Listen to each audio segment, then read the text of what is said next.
اس ملک کی پالیسیوں پہ اپنی عزاداری قائم رکھیں۔ میرے ساتھیوں، ہماری یہ خواہش ہے، پاکستان کے محنت کشوں کی، پاکستان کے لیبر یونینوں کی یہ خواہش ہے کہ ان کالجوں سے، ان یونیورسٹیوں سے اس یونین پہ پابندیاں ہٹیں، تاکہ یہ ہماری امید ہے کہ ان لوگوں میں سے کوئی حلال زادہ اوپر اقتدار میں آئے اور ان حرام زادوں سے وہ سسٹم چھین کر وہ سب سہولتیں ہمیں میسر کرے جس سے ہم محروم ہیں۔ میرے دوستو، آپ کو کیونکہ آپ اس ملک کا مستقبل ہو، ہم آپ کو اپنی فریاد سناتے ہیں۔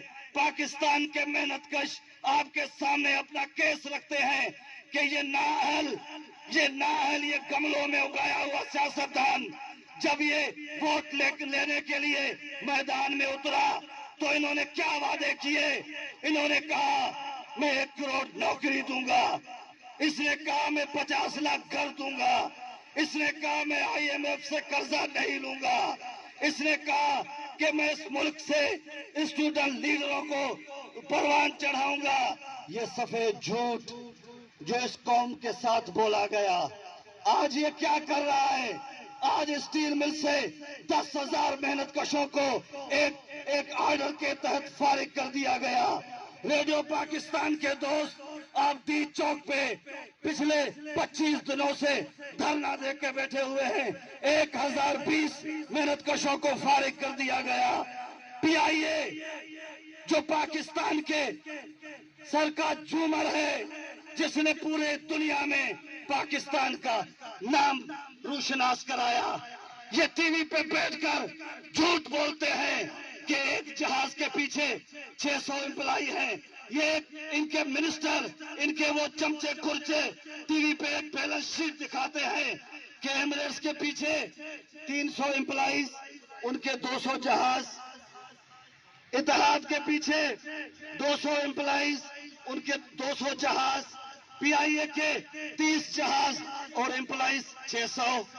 تو ہر پڑھا لکھا آدمی آپ بھی اس پہ غصہ کریں گے کہ یہ اس طرح تو PIA میں محنت کشوں نے ظلم کیا ہوا ہے۔ میرے ساتھیوں، یہ سفید جھوٹ ہے۔ ہم آپ کے ساتھ یکجہتی کریں گے۔ آپ کو فنانس کی ضرورت ہوگی، ہمارے تنظیمیں آپ کو کریں گی۔ آپ کو لوگوں کی ضرورت ہوگی، ہماری تنظیمیں آپ کے ساتھ کھڑی ہوں گی۔ ہم شانہ بشانہ اپنے اسٹوڈنٹ کے ساتھ کھڑے ہوں گے۔ یہ کون سا نظام ہے؟ یہ جو گملے میں اگائے ہوئے سیاستدان ہیں۔ آپ نے ایک بلدیہ فیکٹری کا کیس سنا ہوگا، وہاں پہ سینکڑوں محنت کشوں کو زندہ جلایا گیا۔ ان عدالتوں نے جو فیصلہ دیا وہ کیا تھا؟ ایک کالو، ایک بھولو کو سزا سنا دی گئی، اور جنہوں نے یہ آگ لگوائی وہ سارے کلیئر کر کے ان کو بھیج دیا گیا۔ اگر یہ سسٹم ہے تو اس سسٹم پہ ان طلباء کے ساتھ مل کر ہم برمنا لعنت بھیجتے ہیں۔